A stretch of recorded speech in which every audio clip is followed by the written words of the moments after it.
দীর্ঘ প্রায় 18 বছর পরে নির্বাসিত জীবন কাটানোর পর অবশেষে বিএনপির ভারপ্রাপ্ত চেয়ারম্যান তারেক রহমান তিনি স্বদেশ প্রত্যাবর্তন করছেন এবং আগামীকাল অর্থাৎ 25 ডিসেম্বর ঠিক বেলা 11:55 তিনি ঢাকায় অবতরণ করবেন বলেই এখন পর্যন্ত জানানো হয়েছে। একটু জানিয়ে রাখতে চাই দর্শক, তার যে এই প্রত্যাবর্তন সেটি একই সঙ্গে যেরকম ঐতিহাসিক এবং আরেক দিক থেকে রাজনৈতিকভাবেও ভীষণ গুরুত্বপূর্ণ এবং দল হিসেবে বিএনপির পক্ষ থেকেও বিএনপির ভারপ্রাপ্ত চেয়ারম্যান তারেক রহমানের এই যে স্বদেশ প্রত্যাবর্তন সেটি ঘিরে কিন্তু ব্যাপক প্রস্তুতি চলছে।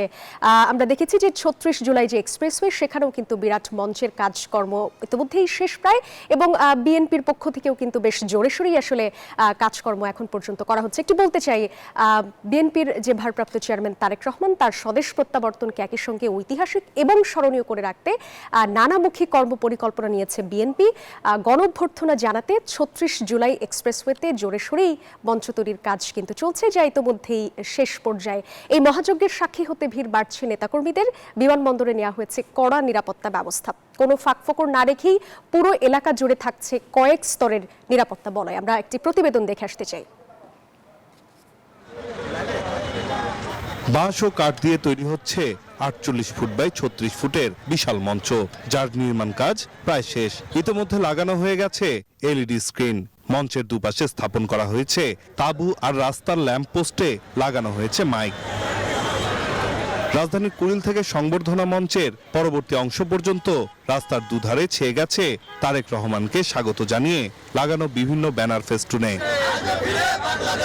এদিকে দলের দ্বিতীয় শীর্ষ নেতা তারেক রহমানের ঐতিহাসিক প্রত্যাবর্তনকে কেন্দ্র করে বিএনপির সর্বত্রই এখন বইছে আনন্দের জোয়ার। দেশের বিভিন্ন স্থান থেকে ঢাকার সংবর্ধনা স্থলে জড়ো হচ্ছেন নেতাকর্মীরা। আমাদের প্রিয় নেতাকে দেখার জন্য আমরা হাজার হাজার মানুষ, লক্ষ লক্ষ মানুষ, কোটি কোটি মানুষ এক নজর চেয়ে রয়েছি প্রিয় নেতা কখন আসবে। আমার মনে হচ্ছে এই বাংলাদেশে 54 বছরের স্বাধীনতা পরবর্তী বাংলাদেশের ইতিহাসের সর্ববৃহৎ গণজামায়াত অনুষ্ঠিত হবে। বুধবার দুপুরে বসুন্ধরা স্মার্ট সিটির পাশে 36 জুলাই এক্সপ্রেসওয়েতে মঞ্চ পরিদর্শনে যান বিএনপির যুগ্ম মহাসচিব হুমায়ুন কবির।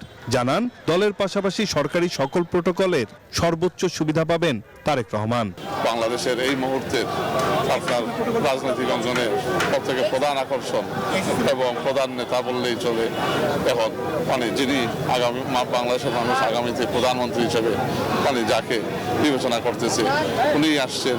তো ওনার সিকিউরিটি নিশ্চিত করার জন্য সরকার আমার বিশ্বাস যথেষ্ট আন্তরিক আছে। অপরদিকে তারেক রহমানের দেশে ফেরা উপলক্ষে বিমানবন্দরে নেওয়া হয়েছে কড়া নিরাপত্তা ব্যবস্থা। বেসামরিক বিমান চলাচল কর্তৃপক্ষ বেবিচক জানিয়েছে, নিরাপত্তায় কোনো ফাঁকফোকর না রেখে পুরো এলাকা জুড়ে কয়েক স্তরের নিরাপত্তা বলয় গড়ে তোলা হয়েছে। 25 ডিসেম্বর 2025 তারিখ সন্ধ্যা 6টা পর্যন্ত বিমানবন্দর এলাকায় নির্ধারিত যাত্রী ব্যতীত সকল সহযাত্রী ভিজিটর প্রবেশ সম্পূর্ণরূপে নিষিদ্ধ থাকবে। তারেক রহমানকে স্বাগত জানিয়ে দলীয় ব্যানার ফেস্টুনে ছেয়ে গেছে বিমানবন্দরের ভিআইপি গেট। তার নিরাপত্তা নিশ্চিতে এরই মধ্যে বিভিন্ন বাহিনীর পাশাপাশি সাদা পোশাকেও আইন শৃঙ্খলা বাহিনীর সদস্যরা সার্বক্ষণিক নজরদারি করছেন। নাইম আল চিকো, নিউজ 24, ঢাকা।